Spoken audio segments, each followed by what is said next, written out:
Cuando Elena Vázquez subió las escaleras del tribunal, nadie la miró 2 veces. Solo vieron a una mujer más. Una latina más. Lo que no sabían es que estaban a punto de enfrentarse a la subsecretaria de Justicia de los Estados Unidos. Y que ese día, en esa sala, no solo se juzgaría un abuso policial. Se pondría en evidencia un sistema entero. ¿Qué ocurre cuando la persona que subestimas resulta ser quien puede destruir tu carrera, con la verdad? El sol abrasador de agosto caía sobre el Tribunal Federal de Westbrook como un recordatorio implacable de que el verano no había terminado. Las escaleras de mármol, pulidas por décadas de pasos, reflejaban la luz con tanta intensidad que obligaban a entrecerrar los ojos. Periodistas y curiosos formaban pequeños grupos bajo cualquier sombra disponible, murmurando especulaciones sobre lo que estaba por ocurrir dentro. Entre ellos, nadie prestó especial atención a la mujer que subía las escaleras con paso firme y mirada decidida. Vestía un sencillo traje beige, llevaba el cabello negro recogido en un moño bajo, y su única concesión a la vanidad parecía ser un par de aretes de plata con pequeñas piedras turquesa. Si alguien la hubiera mirado con detenimiento, habría notado la tensión contenida en su mandíbula, la determinación en sus ojos oscuros, y tal vez, el ligero temblor de sus manos cuando ajustó el maletín que llevaba. Su nombre era Elena Vázquez, y aunque nadie entre la multitud lo sabía todavía, estaba a punto de desatar un terremoto en el sistema judicial de la ciudad. Dentro del tribunal, en una sala lateral alejada del bullicio, 3 hombres conversaban con la despreocupación que solo otorga la certeza de la impunidad. Robert Denison, con su corpulenta figura embutida en un uniforme impecable, pasaba distraídamente las páginas de un expediente mientras masticaba chicle. A su lado, el oficial James Harper, más joven y delgado, revisaba su teléfono con expresión aburrida. ¿Cuánto tiempo más tendremos que esperar por esta tontería?, preguntó Harper, deslizando el dedo por la pantalla sin levantar la mirada. Tengo mejores cosas que hacer que lidiar con hispanas resentidas. Denison soltó una carcajada ronca. Tranquilo, chico. Estos casos siempre son rápidos. Ella dirá sus mentiras, nosotros diremos la verdad, y el juez hará lo correcto. Como siempre.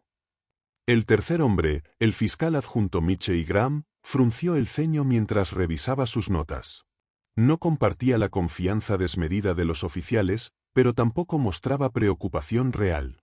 La demandante dice que fue detenida injustamente durante una redada en el Centro Comunitario Latino, comentó, pasando páginas. Alega discriminación, uso excesivo de fuerza y violación de sus derechos civiles. Sí, interrumpió Denison con un gesto despectivo. La misma cantaleta de siempre. Estábamos respondiendo a una denuncia anónima sobre tráfico de drogas. Ella interfirió en nuestra operación. Fin de la historia. Graham cerró la carpeta. El único detalle preocupante es que no hay registro de esa llamada anónima en el sistema. Harper se encogió de hombros. Problemas técnicos. Pasa todo el tiempo. Ninguno de ellos había prestado verdadera atención al expediente de Elena Vázquez.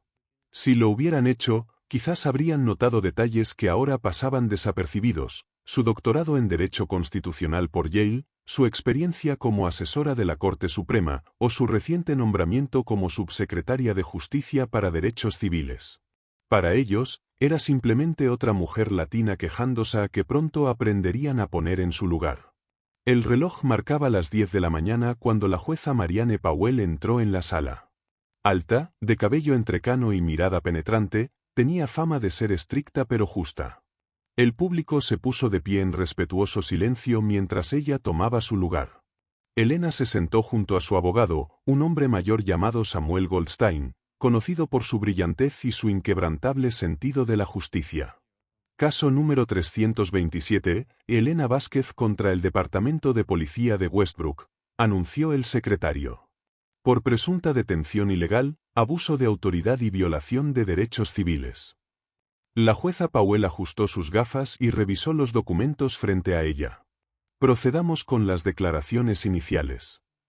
Graham se levantó primero, alisando su corbata con un gesto nervioso que contradecía su aparente calma. Su discurso fue breve y calculado, Describió a Elena como una ciudadana que había malinterpretado las acciones policiales, que había obstaculizado una investigación legítima y que ahora buscaba notoriedad a costa del buen nombre del departamento. Los oficiales Denison y Harper cumplían con su deber, concluyó. Respondían a una amenaza real en una zona conflictiva. Las alegaciones de la señorita Vázquez no son más que malentendidos magnificados por prejuicios personales. Cuando Goldstein se puso de pie, lo hizo con la lentitud deliberada de quien sabe que tiene todo el tiempo del mundo. A sus 60 y tantos años, había visto suficientes salas de tribunal para reconocer la arrogancia cuando la veía. Su señoría, comenzó, con voz pausada pero firme. Lo que ocurrió aquel día en el Centro Comunitario Latino no fue un malentendido. Fue un ejemplo más de un patrón sistemático de abuso contra comunidades minoritarias. La doctora Vázquez, quien estaba participando en un taller educativo para jóvenes, simplemente solicitó identificación a los oficiales y preguntó por la razón del operativo. Por hacer preguntas legítimas, fue esposada, humillada y detenida durante 6 horas sin acceso a un abogado. Hizo una pausa estratégica, observando las reacciones. Los oficiales mantenían expresiones impasibles, pero sus ojos delataban cierta inquietud. Demostraremos que no existió tal denuncia anónima. Que este operativo fue uno más de los que sistemáticamente se dirigen contra centros comunitarios latinos. Y que los derechos constitucionales de la doctora Vázquez fueron violados por oficiales que creyeron que una mujer latina no se atrevería a cuestionar su autoridad. La jueza asintió. Gracias, abogado Goldstein. Procederemos con los testimonios. El primer testigo fue el oficial Denison. Bajo el interrogatorio de Graham, relató una versión pulida de los hechos, una llamada anónima sobre actividad sospechosa, una intervención rutinaria, una ciudadana obstinada que se negó a colaborar y que, según él, llegó incluso a empujar a Harper cuando intentaron pedirle identificación. Elena observaba cada gesto, cada inflexión en su voz. Había enfrentado suficientes mentiras en estrados judiciales para reconocerlas por pequeños detalles. Un parpadeo demasiado rápido, una mano que se cierra inconscientemente, una mirada que se desvía en momentos clave. Cuando fue el turno de Goldstein para contrainterrogar, se acercó con documentos en mano. Oficial Denison, ¿podría explicarnos por qué no existe registro de esa llamada anónima en el sistema? Como dije, problemas técnicos. Y estos problemas técnicos ocurren con frecuencia cuando realizan operativos en zonas predominantemente latinas. Objeción, intervino Graham. Especulativa. Reformularé, concedió Goldstein. Oficial Denison, ¿cuántas veces en el último año ha intervenido usted en centros culturales o comunitarios latinos? Denison dudó. No llevo la cuenta. Permítame refrescar su memoria, dijo Goldstein, entregando documentos a la jueza y al testigo. Según los registros departamentales, usted y el oficial Harper han participado en 17 intervenciones en centros comunitarios latinos en los últimos 10 meses. Ninguna resultó en arrestos por delitos graves. Ninguna estaba respaldada por órdenes judiciales. Y en 7 de ellas, curiosamente, hubo problemas técnicos con el registro de las denuncias. Un murmullo recorrió la sala. Denison se removió incómodo. «Coincidencias», murmuró. «Otro detalle interesante», continuó Goldstein. Sus cámaras corporales estaban apagadas durante la detención de la doctora Vázquez. ¿Puede explicar por qué? Malfuncionamiento del equipo. Ambas cámaras, las suyas y las del oficial Harper, ¿fallaron simultáneamente? Así es. ¡Qué extraordinaria coincidencia!, comentó Goldstein con ironía apenas velada. Una última pregunta, oficial. ¿Conocía usted la identidad de Elena Vázquez cuando la detuvo? Denison frunció el ceño. ¿A qué se refiere? ¿Sabía usted quién era ella? Una mujer que interrumpía nuestra operación. Goldstein asintió lentamente. Ya veo. No tengo más preguntas. El testimonio de Harper siguió líneas similares. Repitió casi palabra por palabra la versión de Denison, incluso cometiendo los mismos errores al describir la secuencia de eventos. Cuando Goldstein le mostró fotografías del centro comunitario tomadas ese día, Harper no pudo identificar dónde supuestamente habían visto la actividad sospechosa. Tampoco pudo explicar por qué, si Elena realmente los había empujado como alegaba, no había sido acusada formalmente de agresión a un oficial. Durante un receso, Elena permaneció sentada en silencio, observando a los oficiales que conversaban en el otro extremo de la sala. No mostraba ira, solo una determinación tranquila que inquietaba más que cualquier amenaza explícita. «Lo están haciendo bien», comentó Goldstein, sirviéndole un vaso de agua. «Se contradicen en detalles pequeños pero cruciales». Elena asintió. «¿Cuándo revelamos quién soy realmente?» «Pronto. Quiero que primero escuchen a los testigos del centro. Que el jurado vea el patrón completo antes de entender la magnitud de su error». Cuando la sesión se reanudó, Goldstein llamó a María Suárez, directora del Centro Comunitario Latino. Una mujer de unos 50 años, con el rostro marcado por años de trabajo comunitario y lucha contra la discriminación. «¿Qué actividades se desarrollaban en el centro el día de los hechos?», preguntó Goldstein. «Teníamos un taller de preparación universitaria para estudiantes de último año de secundaria», respondió María. La doctora Vázquez había venido como voluntaria para hablar sobre oportunidades de becas y su propia experiencia académica. ¿Cómo describiría la llegada de los oficiales? María respiró hondo. Entraron como si estuvieran allanando un laboratorio de drogas. Sin identificarse adecuadamente, gritando órdenes, asustando a los chicos. Algunos de nuestros estudiantes tienen familias indocumentadas y entraron en pánico. ¿Y cuál fue la reacción de la doctora Vázquez? Se acercó calmadamente a los oficiales. Les preguntó si tenían una orden judicial y pidió ver sus identificaciones. En ningún momento levantó la voz o fue irrespetuosa. ¿Qué ocurrió entonces?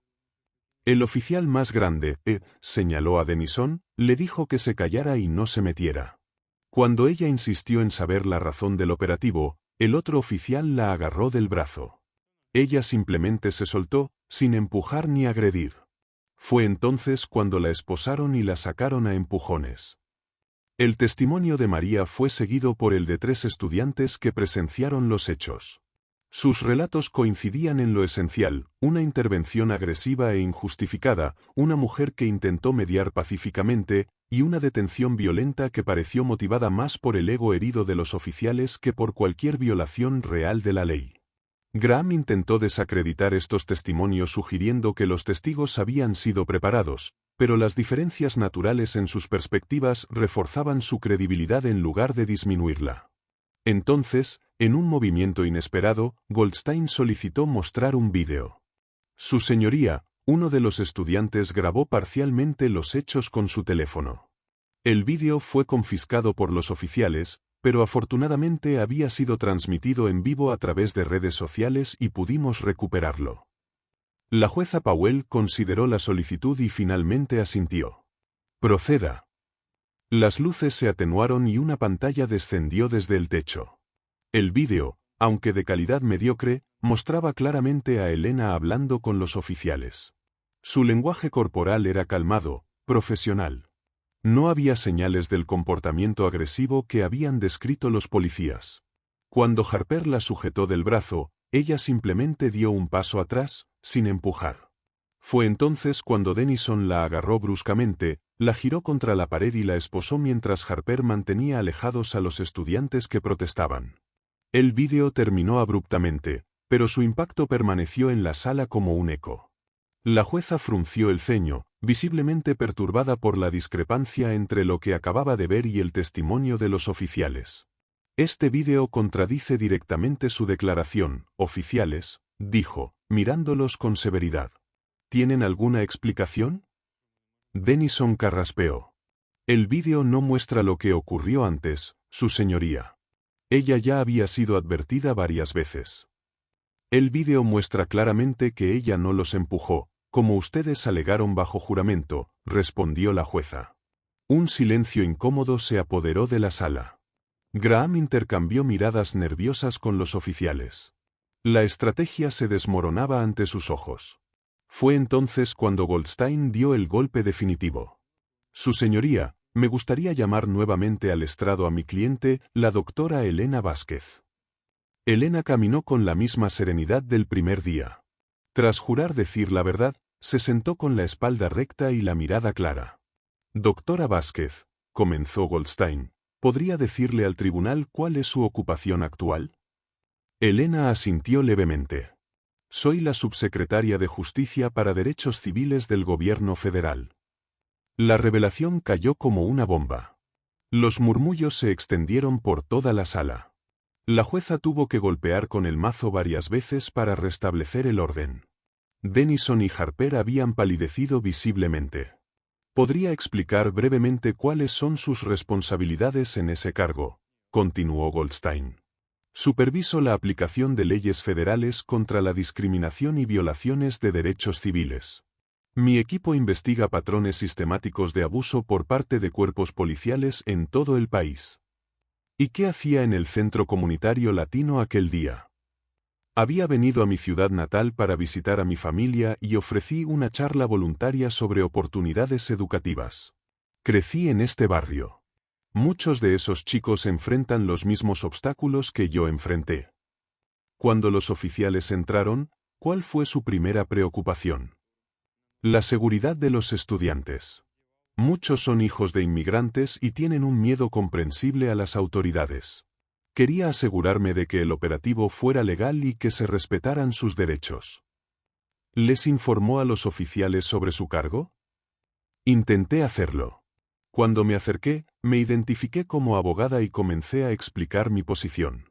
Fue entonces cuando el oficial Denison me dijo, cito textualmente, «No me importa si eres la reina de España, cierra la boca y apártate, punto». Las risas nerviosas que siguieron a esta declaración murieron rápidamente bajo la mirada severa de la jueza. ¿Qué ocurrió después de su detención? Fui llevada a la comisaría, donde permanecí esposada durante 6 horas. Se me negó una llamada telefónica. Cuando finalmente pude identificarme formalmente, la actitud cambió drásticamente. De repente, todo fue cortesía y disculpas. Me ofrecieron dejar el asunto ahí, olvidarlo como un malentendido, punto. ¿Y por qué decidió presentar esta demanda? Elena miró directamente al jurado, luego a los oficiales y finalmente a la jueza antes de responder.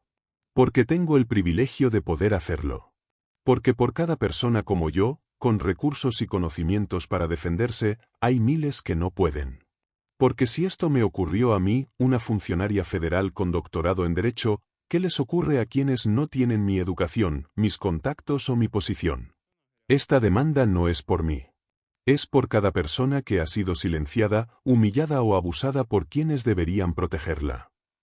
El silencio que siguió fue profundo, cargado de reflexión. Incluso los periodistas habían dejado de escribir, absortos en las palabras de Elena. Durante el contrainterrogatorio, Graham intentó sugerir que Elena había exagerado el incidente para obtener notoriedad política. Su intento fracasó estrepitosamente cuando ella presentó el informe médico que documentaba los hematomas en sus muñecas causados por las esposas excesivamente apretadas, y las fotografías del centro desordenado tras el operativo.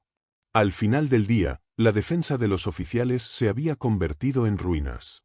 Lo que había comenzado como un caso rutinario, uno que esperaban despachar rápidamente, ahora amenazaba sus carreras y exponía un problema mucho más profundo en el departamento.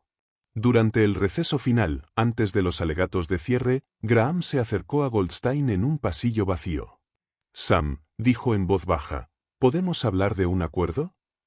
Goldstein lo miró con sorpresa fingida. «¿Ahora quieres negociar? ¿Después de que tus clientes mintieron bajo juramento?» «Es complicado. No sabían quién era ella». «Ese es precisamente el punto, Mitchell. No deberían tratar a nadie así, sin importar quién sea». Graham suspiró. «¿Qué quieren?» «Reforma estructural. No dinero. Mi cliente exige un supervisor externo para el departamento durante 3 años, entrenamiento obligatorio sobre sesgos raciales y, por supuesto, la suspensión indefinida de Denison y Harper pendiente de una investigación federal completa. Eso es demasiado. Es lo mínimo. O podemos dejar que el jurado decida. Con ese vídeo, esas mentiras evidentes y el testimonio de una subsecretaria de justicia. Bueno, calcula tus probabilidades. Graham sabía que estaba acorralado. Hablaré con el comisionado. Los alegatos finales nunca llegaron. En su lugar, se anunció un acuerdo que incluía todas las demandas de Elena, más la creación de un comité ciudadano de supervisión policial con representación sustancial de comunidades minoritarias. Cuando Elena salió del tribunal esa tarde, los periodistas la rodearon inmediatamente. Las preguntas llovían. ¿Era esto una cruzada personal? ¿Usaría su posición para iniciar una investigación federal más amplia? ¿Consideraba que este caso reflejaba un problema nacional? Elena respondió con la misma calma con la que había enfrentado todo el proceso. Lo que ocurrió aquí no es excepcional. Es rutinario. La única diferencia es que esta vez, la persona afectada tenía los recursos y la plataforma para hacerse escuchar. Mi esperanza es que este caso sea un catalizador para el cambio, no solo en Westbrook, sino en cada ciudad donde el color de la piel o el acento determinen cómo te trata la ley. Luego, dirigiéndose específicamente a los medios en español, añadió, nuestra comunidad merece respeto y protección, no persecución. Este caso es un recordatorio de que tenemos derecho a ocupar todos los espacios, las aulas universitarias, los tribunales, los puestos de poder. Y cuando llegamos a esos espacios, tenemos la responsabilidad de mantener las puertas abiertas para quienes vienen detrás. Esa noche, mientras las noticias sobre el caso se extendían por canales nacionales, Elena visitó nuevamente el Centro Comunitario Latino. Los mismos estudiantes que habían presenciado su humillación ahora la recibían como una heroína. Pero ella rechazó ese papel. No soy especial, les dijo. Solo tuve oportunidades que muchos no tienen. Lo importante no es lo que yo hice hoy, sino lo que ustedes harán mañana. Cada vez que se defiendan, cada vez que defiendan a otros, cada vez que cuestionen la injusticia, están cambiando el sistema. Una joven levantó la mano tímidamente. ¿No tuvo miedo cuando la arrestaron? Elena sonrió con honestidad. Por supuesto que tuve miedo. El miedo no es debilidad. Pero hay algo más fuerte que el miedo, y es la certeza de que mereces ser tratada con dignidad. Mientras tanto, en el departamento de policía, una tormenta interna se desataba. El comisionado, furioso por la humillación pública y la intervención federal que se avecinaba, exigía explicaciones. Denison y Harper, suspendidos y bajo investigación, enfrentaban el colapso de sus carreras. ¿Cómo pudieron ser tan estúpidos?, bramó el comisionado. ¿No revisaron su identificación? ¿No verificaron quién era antes de ponerle las esposas? Harper, desmoralizado, murmuró, solo vimos a una latina entrometida. Ese es exactamente el problema, respondió el comisionado. Y ahora todos pagamos por su miopía.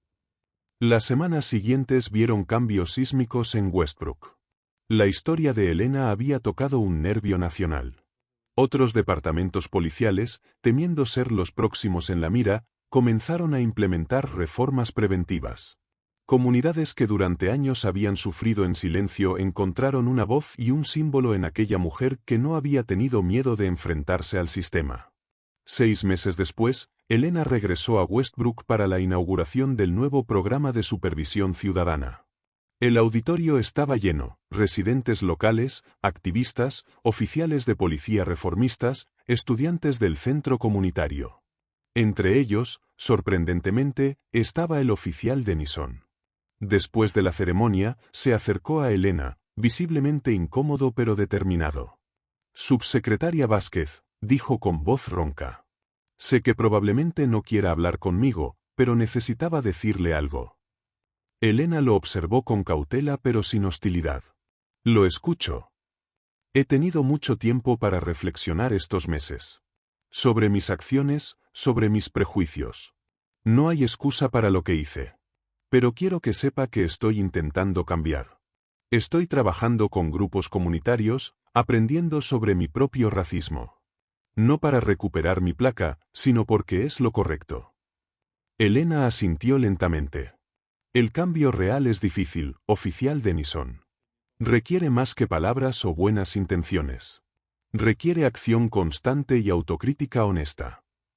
Lo sé. No espero su perdón.